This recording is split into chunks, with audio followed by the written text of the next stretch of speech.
آپ نے سنا ہوگا حضور نے سورہ رحمان کے بارے میں فرمایا ہے، سورۃ الرحمان عروس القرآن، یہ سورہ رحمان جو ہے یہ قرآن کی دلہن ہے۔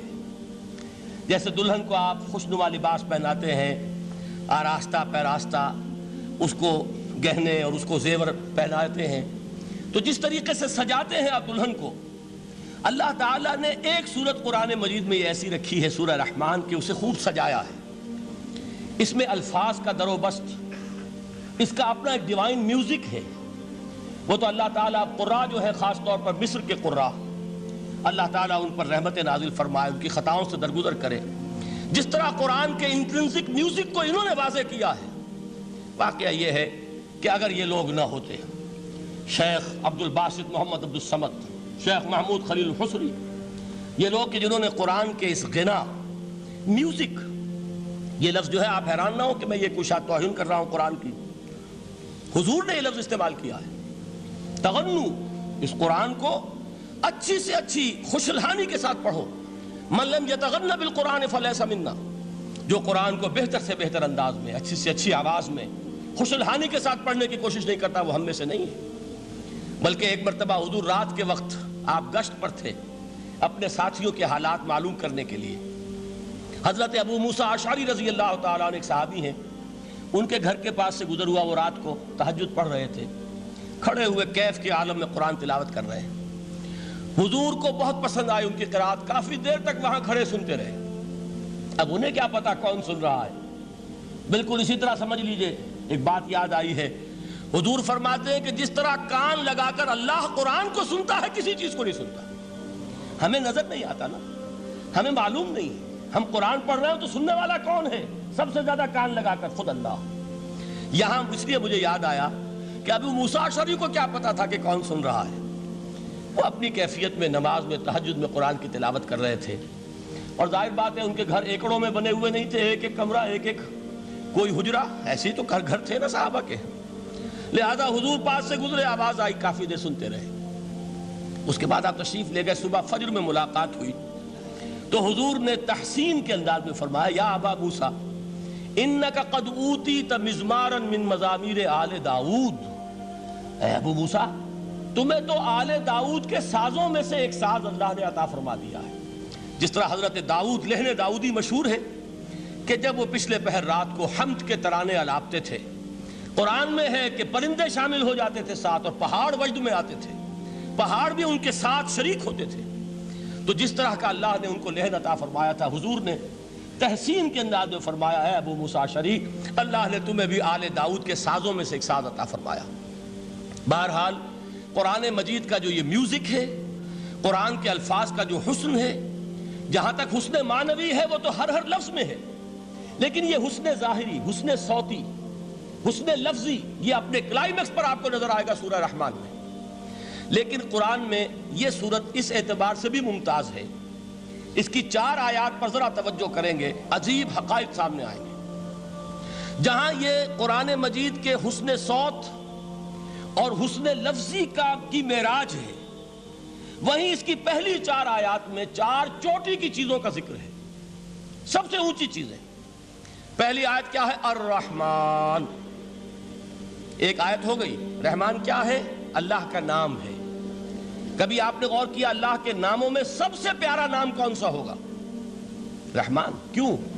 اس کا مادہ کیا ہے؟ رحمت۔ ہمیں سب سے بڑھ کر جس چیز کی ضرورت ہے وہ کیا ہے؟ رحمت خداوندی۔ نام اچھی طرح سن لیجئے اس حضور کے قول کو۔ حضور فرماتے کوئی شخص جنت میں مجرد اپنے عمل کی بنیاد پر داخل نہیں ہو سکے گا جب تک کہ رحمت خداوندی دستگیری نہ کرے۔ کسی صحابی نے بڑی ہمت اور جرأت کا ثبوت دیا کہ پوچھ لیا، کیا حضور آپ بھی؟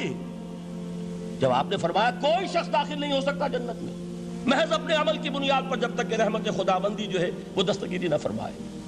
پوچھا گیا کیا آپ بھی؟ آپ نے فرمایا ہاں میں بھی۔ آپ انداز کیجئے کہ اگر محمد الرسول اللہ بھی رحمت خداوندی کے ضرورت مند ہوں تو تاب دیگراں چے رسد، ہماری تو سب سے بڑی ضرورت رحمت خداوندی ہے۔ اب یہ رحمت جو ہے قرآن مجید میں اللہ تعالیٰ کی یہ شان 2 الفاظ کے ذریعے سے آتی ہے، رحیم اور رحمان، اور کوئی مادہ نہیں ہے جس سے 2 نام بنتے ہوں اللہ کے۔ لیکن یہ مادہ ہے واحد رحمت کا کہ جس سے رحمان بھی ہے رحیم بھی ہے۔ رحیم صفت مشبہ ہے، رحمت دائم ہو جائے گی، مستقل ہوگی تو رحیم کہیں گے، اور رحمان اس میں رحمت کی ہے وہ شان ہے کہ جیسے ٹھاٹھے مارتا ہوا سمندر ہو، ہیجان کی کیفیت، طوفانی کیفیت، رحمت خداوندی کا طوفانی جوش، وہ ہے رحمان۔ آپ تو رہتے اس علاقے میں ہیں، آپ کو معلوم ہے عرب اگر بھوکا مرا جا رہا ہو تو کیا کہے گا؟ انا جوعان۔ پیاسا مرا جا رہا ہو انا عطشان۔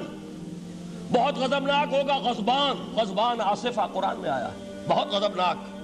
رحمان جس کی رحمت جو ہے جوش میں ہے، ٹھاٹھے مارتے ہوئے سمندر کے مانند۔ تو یہ اللہ تعالیٰ کے ناموں میں سب سے پیارا نام۔ اب آگے چلیے، الرحمن علم القرآن، رحمان نے قرآن سکھایا۔ رحمت خداوندی کا سب سے بڑا مظہر، رحمان کی رحمانیت کا سب سے بڑا مظہر قرآن ہے۔ ان میں جو منطقی ربط ہے اس کو سمجھتے جائیے۔ اچھا آپ یہ سوچئے، جو علم بھی انسان کو حاصل ہوا وہ کس نے دیا؟ اللہ نے۔ سائنس کا علم کس نے دیا؟ اللہ نے۔ علم آدم الاسماء کلہا، وہ علم الاسماء جو حضرت آدم کو دے دیا گیا تھا ازل میں، یہ اسی کا ظہور ہے، یہ اسی کی ایکسفولیشن ہے جو ہو رہی ہے اور ہوتی رہے گی ابھی۔ اور دوسرے علم ہے وہ کس نے دی؟ اللہ نے دی۔ لا یحیطون بشیء من علمہ الا بما شاء، مخلوق میں سے کوئی اللہ کے علم میں سے کسی شے کا احاطہ نہیں کر سکتا مگر وہ جتنا اللہ دینا چاہے۔ لیکن یہ کہ تمام علوم میں چوٹی کا علم قرآن۔ نوٹ کرتے جائیے، اب چوٹی کی چیزیں جمع کیجئے۔ اللہ کے ناموں میں چوٹی کا نام رحمان، اللہ نے جو کچھ انسان کو سکھایا اس میں چوٹی کا علم قرآن۔ خلق الانسان، انسان کو پیدا فرمایا۔ سوال یہ کہ حیوانات کو کس نے پیدا فرمایا؟ آسمان کس نے پیدا کیے؟ زمین کس نے پیدا کی؟ فرشتے کس نے پیدا کیے؟ کیا مطلب خلق الانسان؟